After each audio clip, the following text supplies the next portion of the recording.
Hello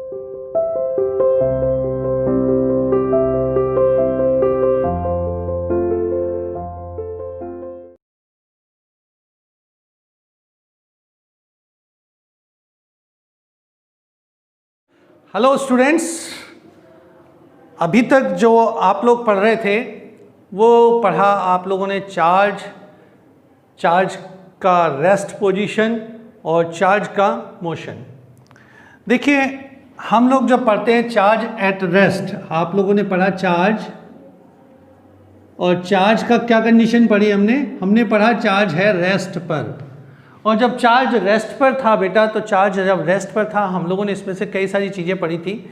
हमने पढ़ा कि जब चार्ज रेस्ट पर होता है तो ये फोर्स लगाता है, जब चार्ज रेस्ट पर होता है तो ये फील्ड डेवलप करता है, जब चार्ज रेस्ट पर होता है इसके कारण एक पोटेंशियल डेवलप होता है, और ये एक कैपेसिटेंस यानी एनर्जी भी देता है, कहीं ना कहीं एनर्जी का भी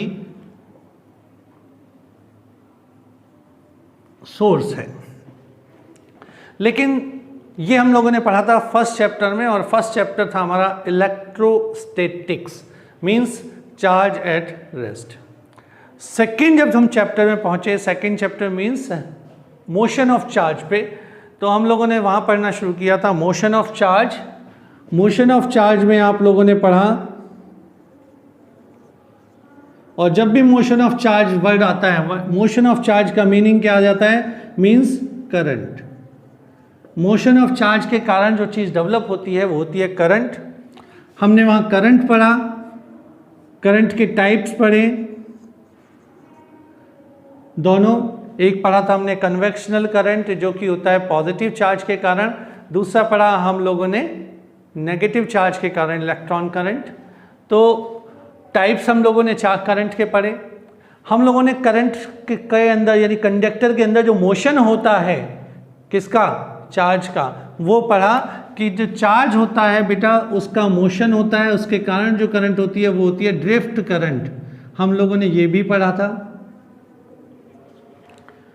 करंट फ्लो करती है, हमने करंट फ्लो करने के बाद कई सारे फॉर्मूले पढ़े, I=NEA/VD। हम लोगों ने पढ़ा VD=E/τ/m।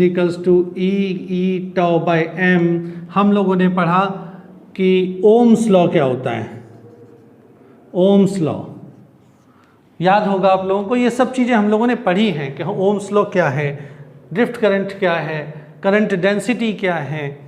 और जब हम लोगों ने करंट पढ़ा तो हम लोगों ने पढ़ना शुरू किया करंट का सोर्स। सोर्स क्या है करंट का, करंट का सोर्स जब आप लोगों ने पढ़ा तो वहाँ एक वर्ड जनरेट हुआ EMF, इलेक्ट्रोमोटिव फोर्स। इसके बाद हम लोगों ने कुछ सर्किट्स पढ़े। सर्किट्स मीन्स कॉम्प्लिकेटेड सर्किट भी पढ़े, इजी सर्किट भी पढ़े थे। उसमें हम लोगों ने पढ़ा सीरीज सर्किट क्या है, पैरेलल क्या है, इनको सॉल्व करने के लिए किरचॉफ्स लॉ क्या है, व्हीटस्टोन ब्रिज क्या है, पोटेंशियोमीटर क्या है। ये सारी चीज़ें हम लोग पढ़ते चले आ रहे हैं पिछले कई दिनों से। फिर हम लोग आते हैं इफ़ेक्ट्स पर कि आखिर उस करंट के इफ़ेक्ट क्या पड़े। तो जब हम लोगों ने चार्ज का मोशन पढ़ा, और मोशन के बाद हमने देखा उस चार्ज का मोशन होने के कारण इफ़ेक्ट क्या होता है। तो आज जो हम पढ़ रहे हैं, आज हमारा टॉपिक है based on the motion of effect of motion of charge. Effect of motion of charge means जो चार्ज है वो रेस्ट पर था तो उसके इफेक्ट थे क्या, इलेक्ट्रिक प्रॉपर्टीज। और जब वो मोशन पे होगा तो उसके प्रॉपर्टीज क्या होंगी, एक तो हीटिंग इफेक्ट जनरेट किया जो हम पढ़ चुके, I²R/T वगैरह। दूसरा इफेक्ट होता है वो होता है मैग्नेटिक प्रॉपर्टीज। तो ध्यान से देखो बेटा, हम लोगों ने पढ़ा करंट, और करंट के इफेक्ट्स पढ़े। क्या इफेक्ट पढ़े, एक तो पढ़ा हमने हीटिंग इफेक्ट, और आज हम शुरू कर रहे हैं इसकी magnetic effect. Magnetic effect of current. ये क्या चीज़ है, मैग्नेटिक इफेक्ट ऑफ करंट है क्या बेटा? जब हम लोगों ने पढ़ना शुरू किया था चार्ज, तो चार्ज की डेफिनेशन क्या थी? Charge is an intrinsic property which is the cause of electric and magnetic effects. Charge rest पर हुआ, इलेक्ट्रिक इफेक्ट हो गए, चार्ज मोशन पे हुआ, मैग्नेटिक इफेक्ट हो गए।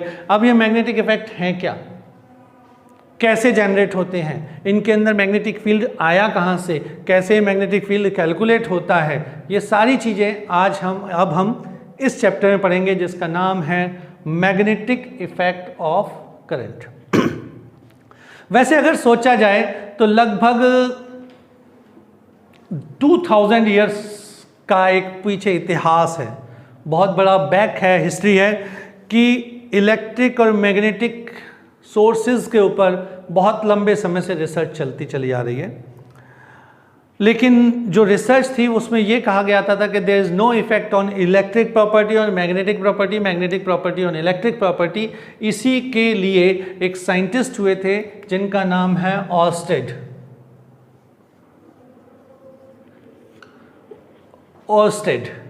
इन्होंने एक एक्सपेरिमेंट किया। क्या एक्सपेरिमेंट किया, ये जानना चाह रहे थे कि भाई क्या कोई इफेक्ट होता है मैग्नेट के ऊपर इलेक्ट्रिक के इफेक्ट, या इलेक्ट्रिक के कारण मैग्नेटिक इफेक्ट, क्या इनमें भी कोई रिलेशन है। इस तरह का इन्होंने एक एक्सपेरिमेंट किया। उस एक्सपेरिमेंट को मैं आप हम लोग अपने घर में कर सकते हैं, इजीली कर सकते हैं, चाहो तो करके देख लेना। कैसे करेंगे, मैं उस एक्सपेरिमेंट को आपके सामने यहाँ डेमोन्स्ट्रेट कर रहा हूँ बोर्ड पर, घर पे चाहो तो करके देख सकते हो। देखिए, इसके लिए सिर्फ उन्होंने लिए एक current carrying wire. Current carrying wire means एक सोर्स लिया सेल, दूसरी चीज ली हमने एक कंपास, जिससे हम ये देखते हैं कि नॉर्थ साउथ डायरेक्शन क्या है फील्ड की, नॉर्थ डायरेक्शन मतलब नॉर्थ ईस्ट वेस्ट जो हम पता लगाते हैं, ये पता लगाने के लिए। या सिंपल चीज बताऊं कि अगर एक मैग्नेट को फ्रीली सस्पेंड कर दिया जाए, लटका दिया जाए, तो वो हमेशा नॉर्थ साउथ की डायरेक्शन में अपने आप को एडजस्ट करती है। क्या कहा, दोबारा सुनो। अगर एक मैग्नेट लिया, बार मैग्नेट, उसको मैंने ऐसे ही लटका दिया हवा में, तो ये घूमेगी, घूम फिर के अपने आप को नॉर्थ साउथ की डायरेक्शन में एडजस्ट कर लेगी। एक तरफ नॉर्थ होगा, दूसरी तरफ साउथ होगा, और ये हमेशा होगा। इस चीज को हम कहते हैं डायरेक्टिव प्रॉपर्टी ऑफ मैग्नेट। ये कहलाती है बेटा डायरेक्टिव प्रॉपर्टी ऑफ मैग्नेट, कि मैग्नेट हमेशा एक पर्टिकुलर डायरेक्शन में अपने आप को सेट करती है। इस चीज का फायदा उठाते हुए या इस प्रॉपर्टी को देखते हुए ऑर्स्टेड ने एक कंपास बॉक्स लिया, जो कि जिसमें एक मैग्नेटिक निडल होती है, और उन्होंने उस मैग्नेटिक निडल को सेट होने दिया। किस कंडीशन में, कुछ इस कंडीशन में वो सेट हो गई। कैसे सेट हुई, नॉर्थ डायरेक्शन में और साउथ डायरेक्शन में। ये हो गया north, this one is north and this is south. कुछ इस तरह की कंडीशन आ गई। अब उन्होंने एक वायर लिया जिसको सेल से कनेक्ट कर दिया, तो उस वायर के अंदर क्या हुआ, करंट फ्लो करने लगी, और उस वायर को कहाँ रख दिया, इस मैग्नेटिक निडल के बिल्कुल बीच में इस तरह से रखा। करंट की डायरेक्शन क्या है, जो इस एरो की डायरेक्शन है, मींस करंट ए से बी की तरफ फ्लो करने लगी। क्या कंडीशन देखी कि मैग्नेटिक निडल सेट किया, जो कि नॉर्थ साउथ में सेट होना था, एक ए से बी की तरफ करंट फ्लो करने लगी, इजीली फ्लो कर सकती है। हमने देखा कि जब ये फ्लो कर रही है तो क्या इस मैग्नेटिक निडल के ऊपर कोई इफेक्ट आया या नहीं आया। एक्सपेरिमेंट में जब करंट फ्लो करी तो देखा गया कि इस मैग्नेटिक निडल की पोजीशन पे कोई चेंज नहीं आता। मैग्नेटिक निडल अपनी प्रीवियस पोजीशन को एज सच मेंटेन करे रहती है, उसमें कोई चेंज नहीं आता। मींस ये निडल ऐसे की ऐसी ही रही।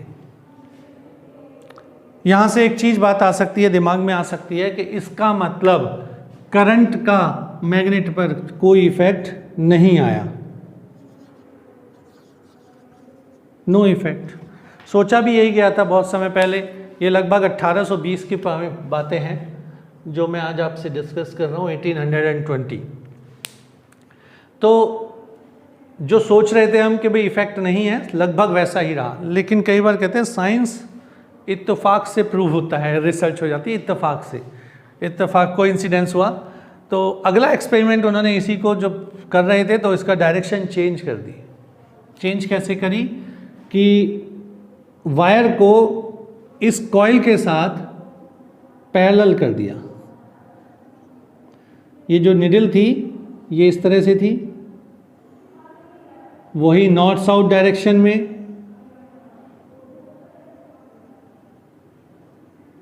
नॉर्थ साउथ डायरेक्शन मीन्स ये नॉर्थ ये साउथ। लेकिन इस बार करंट का क्या देख रहे हैं हम? करंट देख रहे हैं बेटा इसी डायरेक्शन में पैरेलल। और जब हमने देखा करंट इस तरफ है, लेकिन इस बार मैग्नेट एज सच नहीं रही। जैसे ही करंट फ्लो हुआ ए से बी, नॉर्थ साउथ से नॉर्थ, इसके हिसाब से चलें तो जैसे ही करंट हुआ वैसे ही हमने क्या देखा कि इसकी डायरेक्शन इधर हो गई, निडल थोड़ी सी इस तरह से हो गई।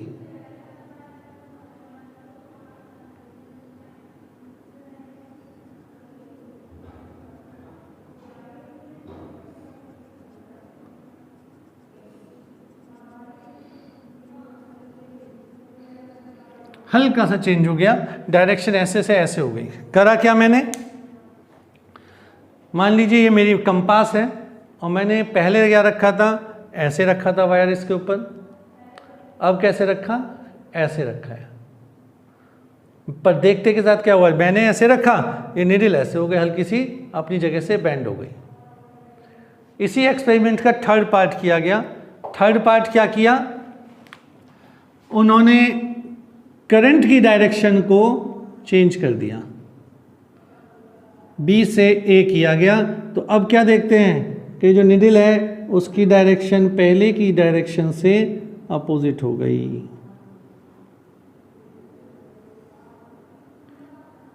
चेंज हो गई, करंट की डायरेक्शन पहले की डायरेक्शन से चेंज हो गई। यानी करंट की डायरेक्शन चेंज की तो मैग्नेट की भी हो गई, निडल की भी हो गई। पहले हमने करंट ये रखी, निडल ऐसे थी, ऐसे हो गई। अब मैंने करंट चेंज करी, उल्टी कर दी, तो निडल भी ऐसे घूम गई अपोजिट डायरेक्शन में।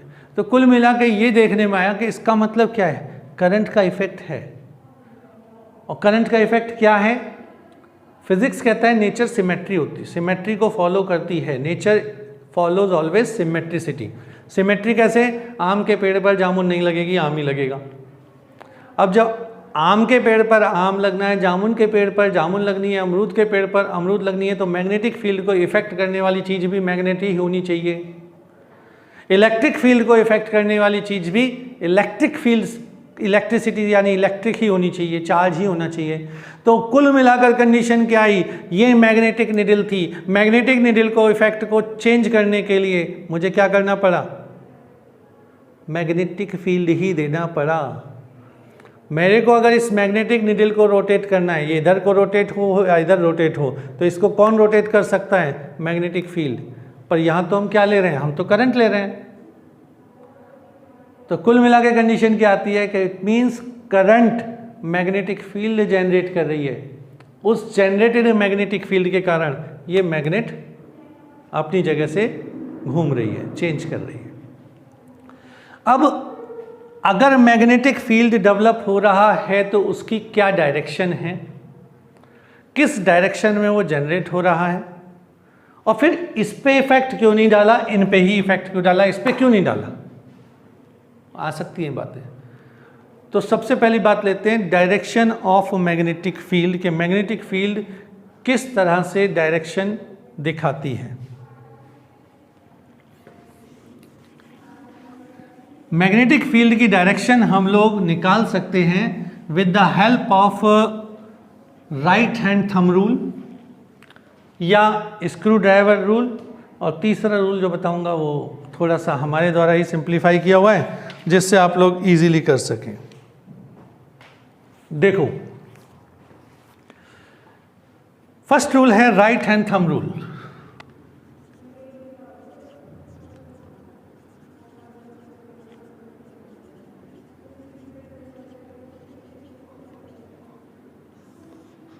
राइट हैंड थंब रूल क्या कहता है? वो ये कहता है कि अगर करंट की डायरेक्शन ऊपर की तरफ है, ये है करंट की डायरेक्शन क्या है, ऊपर की तरफ ऐसे, तो राइट हैंड लीजिए, करंट की डायरेक्शन में अपने थंब को करिए, कर लिया। अब जैसे जैसे ये आपकी फिंगर्स कर्ल होंगी, घूमेंगी ऐसे, तो ये क्या शो करेंगे, this they gives magnetic field direction. Means current की डायरेक्शन ये, और मेरी फील्ड उंगलियां कैसे घूमी, ऐसे करके रोटेट की, तो ये वाली डायरेक्शन जो होगी ये किसकी डायरेक्शन होगी, ये डायरेक्शन होगी मैग्नेटिक फील्ड की। इसको दूसरी तरह से समझने के लिए मैं क्या कह सकता हूं कि अगर करंट मेरी तरफ आ रही है, क्या हो रहा है, करंट मेरी तरफ आ रही है, तो मैंने थंब को कैसे किया, ऐसे करा अपनी तरफ, फिंगर कर्ल होंगी, तो जब करंट मेरी तरफ आ रही है, फिंगर कर्ल हुई, करके देखते हैं ना मेरे साथ, तो फिंगर कर्ल हो रही है, मुझे कैसी दिख रही है, एंटी क्लॉकवाइज। तो अगर करंट मेरी तरफ आ रही है, डायरेक्शन ऑफ फील्ड कैसी हो गई, एंटी क्लॉकवाइज हो गई। दोबारा सुनो क्या कहना चाह रहा हूं, या डायग्राम से बताता हूं कि अगर मेरी आंखें ऊपर की तरफ हैं, ऐसे करके मैं देख रहा हूं, करंट मेरी आंख की तरफ आ रही है, ऊपर की तरफ जा रही है, करंट इधर आ रही है, मैंने राइट हैंड थंब को करंट की डायरेक्शन में लिया, फिंगर्स को कर्ल किया, कर्ल करने के बाद ये जो कर्ल होंगी डायरेक्शन, ये एंटी क्लॉकवाइज होंगी देखने में, और ये वाली डायरेक्शन होगी ये मैग्नेटिक फील्ड की होगी। This gives you the right hand thumb rule. क्या किया इस राइट हैंड थंब रूल ने, करंट की डायरेक्शन में हमने थंब रखा, फिंगर्स ने हमें बता दिया मैग्नेटिक फील्ड की डायरेक्शन। दूसरी चीज, अगर करंट मेरी आंखों से अवे जा रही है, मैं देख रहा हूं करंट बाहर जा रही है, तो राइट हैंड कैसे जाएगा, ऐसे जाएगा, करंट कैसे होगी, क्लॉकवाइज। मींस ये है, मैं देख इधर से रहा हूं, अब कैसी हो जाएगी, क्लॉकवाइज, मींस फील्ड की डायरेक्शन ये हो जाएगी, ये हो गई डायरेक्शन ऑफ फील्ड। बड़ा सिंपल मेथड देखा आप लोगों ने कि अगर करंट हमारी तरफ आ रही है एंटी क्लॉकवाइज, हमारी तरफ से जा रही है क्लॉकवाइज, राइट हैंड लीजिए, थंब को उसकी डायरेक्शन में कर दीजिए करंट की में, फिंगर जो देंगी वो क्या देंगी, डायरेक्शन ऑफ फील्ड। दूसरा रूल लेता हूं मैं, जिसे हम कहते हैं स्क्रू ड्राइवर रूल। अगर आप किसी पेचकस से स्क्रू ड्राइवर को टाइट करें, स्क्रू को तो हमेशा ऐसे करेंगे, ये मान लीजिए ये है, एक बार क्या हो रहा है, हम घुमा के धर रहे हैं, फिंगर्स की डायरेक्शन में नहीं, कर्ल ऐसे जाके धर रहा है ये आगे, तो स्क्रू ड्राइवर को करंट की डायरेक्शन में रख के पेच को जिधर की तरफ टाइट किया जाता है, वो डायरेक्शन आपको क्या देगी, मैग्नेटिक फील्ड लाइंस। तो यहाँ पर मैंने थोड़ा सा आपको समझाने की कोशिश की है कि कैसे हम डायरेक्शन निकाल सकते हैं। मैंने कहा ना एक रूल मैं सिंप्लीफाई करूँगा थोड़ा सा, उसको हम पाम्स रूल कह सकते हैं। मान लीजिए करंट की डायरेक्शन ये है और मुझे इस पॉइंट पर मैग्नेटिक फील्ड निकालना है। करंट की डायरेक्शन ये है और मैं यहाँ पर मैग्नेटिक फील्ड की डायरेक्शन कैलकुलेट करना चाहता हूँ, तो मैं क्या करूँगा, अपने हाथ को ऐसे पकड़ूंगा बिल्कुल स्ट्रेट, थंब को किसकी डायरेक्शन में किया, करंट की डायरेक्शन में, फिंगर कहाँ गई, जिस जगह पर जिस पॉइंट पर हमें मैग्नेटिक फील्ड निकालना है फिंगर उधर की तरफ कर दो। यहाँ निकालना है फिंगर यहाँ करी, इधर निकालना होता तो फिंगर इधर कर देते, ठीक है ना, इधर निकालना है तो फिंगर इधर, इधर करना है तो फिंगर इधर। तो अभी मैंने इधर निकालना है पी पॉइंट पर, पी पॉइंट पर, तो फिंगर कैसे हो गई, फिंगर इधर की तरफ हो गई। जब ये फिंगर इधर हो गई तो आप देख रहे हो थंब की डायरेक्शन में करंट, फिंगर की डायरेक्शन में पॉइंट जिस पर मैग्नेटिक फील्ड निकालना है। तो जो हमारा पाम है ना, हथेली, ये हथेली हमें डायरेक्शन ऑफ मैग्नेटिक फील्ड देगी। हथेली किधर की तरफ है, अंदर की तरफ, बोर्ड के अंदर। It gives you the direction of magnetic field. अगर अंदर की तरफ हो तो क्रॉस से डिनोट करेंगे। अब मैं इधर की तरफ निकाल रहा हूं, हथेली कहाँ हो गई, बाहर की तरफ। इसका मतलब मैग्नेटिक फील्ड लाइंस इस हिस्से में बाहर की तरफ है, इधर अंदर की तरफ है। करके देखना कैसी हो गई, एंटी क्लॉकवाइज। करंट कैसे है, ऊपर। बात सेम आ रही है जो अब तक आप लोगों ने पढ़ी। तो ये मेथड है जिसके द्वारा हम लोग निकाल सकते हैं डायरेक्शन ऑफ मैग्नेटिक फील्ड। अब डायरेक्शन निकाल लिया, लेकिन वैल्यू कैसे निकालें? वैल्यूज निकालने के लिए एक साइंटिस्ट हुए हैं जिनका नाम है बायट-सावर्ट। तो next topic is Biot Savart law. Next topic is Biot Savart law.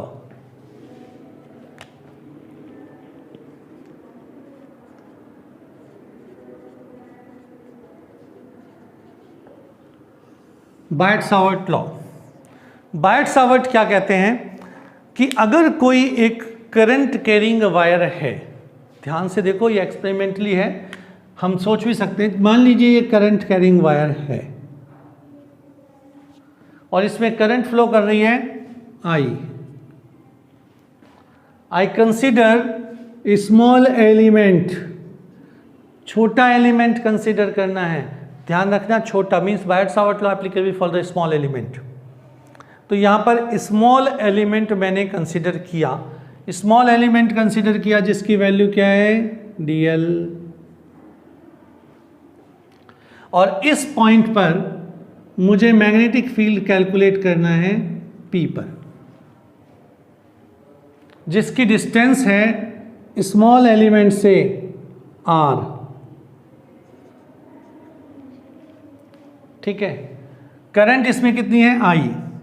अब एक छोटे छोटे से पॉइंट्स हैं जो सोचने वाले हैं, जैसे कि अगर इस वायर के अंदर 1 एम्पियर करंट है, जो हम अभी ऑर्स्टेड एक्सपेरिमेंट की बात कर रहे थे, थोड़ा उसी को सोचना कि अगर इस वायर में से करंट फ्लो करी 1 एम्पियर, तो ये जो निडल थी वो इतनी डिफ्लेक्ट हुई। 2 एम्पियर किया, इतनी हो गई। 3 एम्पियर किया और ज़्यादा हो गई। 4 एम्पियर किया और ज़्यादा हो गई। डिफ्लेक्शन ज़्यादा होता जा रहा है। कैसे, जैसे करंट को हमने बढ़ाया, करंट को बढ़ाने से डिफ्लेक्शन ज़्यादा हुआ। इसका मतलब करंट को बढ़ाने से उसके द्वारा जनरेटेड मैग्नेटिक फील्ड भी ज़्यादा हो गया। क्या हुआ कि जैसे जैसे मैंने करंट को वायर से इंक्रीज किया, वायर के अंदर, उसके द्वारा जनरेटेड मैग्नेटिक फील्ड भी धीरे धीरे इंक्रीज हुआ।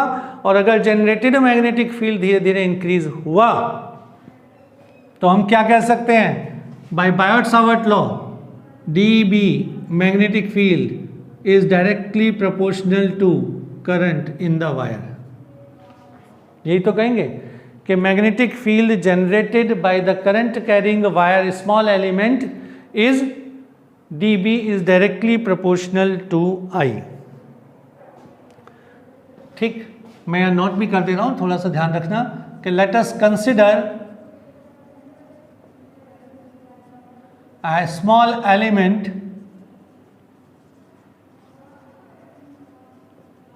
dl having current I, then the magnetic field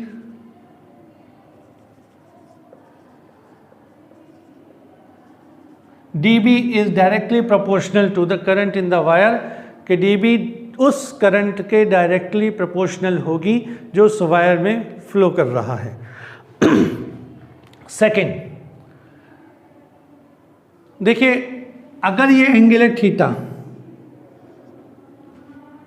ठीक है, मैं इस थीटा को वायर के ऊपर लेता हूँ, ये पॉइंट यहाँ होता तो मैग्नेटिक फील्ड 0 था। मैंने इसको थीटा को थोड़ा सा बढ़ाया, मैग्नेटिक फील्ड बढ़ गया। ये और इस पॉइंट को जैसे जैसे मैं ऐसे चेंज करता जा रहा हूँ, पॉइंट चेंज करने का मतलब क्या है, मैं इस थीटा की वैल्यू को इंक्रीज कर रहा हूँ। पहले इस वायर के ऊपर मैग्नेटिक फील्ड निकाल रहा था तो थीटा 0 था, फिर इधर आए थीटा बन गया, फिर इधर आए थीटा और बन गया, थीटा और बना, थीटा और बना, थीटा और बना, थीटा और बढ़ा, लगातार थीटा की वैल्यू बढ़ती जा रही है। और जब हमने थीटा की वैल्यू बढ़ती जा रही है, उस कंडीशन में देखा कि जो मैग्नेटिक निडल थी उसका डिफ्लेक्शन बढ़ रहा है या घट रहा है। तो कंसिडर देखने में क्या आता है, हमने देखा कि इसका डिफ्लेक्शन भी लगातार बढ़ रहा है। कब बढ़ रहा है? थीटा बढ़ने पर। तो हमने क्या किया, और थीटा बढ़ने पर मीन्स दिस डिस्टेंस अगर इंक्रीज होने पर, तो हम कहते हैं dB is directly proportional to sine theta. Means magnetic field directly proportional है करंट के, मैग्नेटिक फील्ड डायरेक्टली प्रोपोर्शनल है इस एंगल के साइन के। साइन मीन्स साइन थीटा क्या होता है, ये थीटा है, इसके सामने एक लाइन आ गई, this is perpendicular, this is hypotenuse, इन दोनों साइड के रेशियो के डायरेक्टली प्रोपोर्शनल हो गया। Now third point, the magnetic field dB, बेटा जैसे जैसे डिस्टेंस r बढ़ेगी मैग्नेटिक फील्ड की वैल्यू घटती चलेगी। हमने क्या देखा एक्सपेरिमेंटली कि r अगर 1 मीटर थी तो मैग्नेटिक फील्ड dB था, अगर r2 हो गया तो मैग्नेटिक फील्ड dB/4 हो गया। मीन्स जो डिफ्लेक्शन था वो 4 गुना कम हो गया। हमने डिस्टेंस को 3 टाइम्स किया, डिफ्लेक्शन 9 टाइम्स कम हो गया। हमने डिस्टेंस को 4 टाइम्स किया, डिफ्लेक्शन 16 टाइम्स कम हो गया। कुल मिला के कंडीशन क्या आई, 1/r² के dB डायरेक्टली प्रोपोर्शनल है किसके, 1/r² के। 3 पॉइंट आ गए हैं, dB directly proportional to I, dB directly proportional to sine theta, dB directly proportional to 1/r²। आगे क्या हो सकता है, the dB is directly proportional to the current element, length of the current element, इस length के directly proportional होता है। अब इन सब को हम कंबाइन कर दें तो dB is directly proportional to IDL sine theta upon r²। Proportionality sign हटाएंगे, कांस्टेंट आएगा, dB is equals to μ0 upon 4π, this is the constant, IDL sine theta upon r²। dB is equals to μ0 upon 4π IDL sin theta upon r², and this is known as Biot-Savart law। जहाँ पर μ0 क्या है, μ0 is called permeability,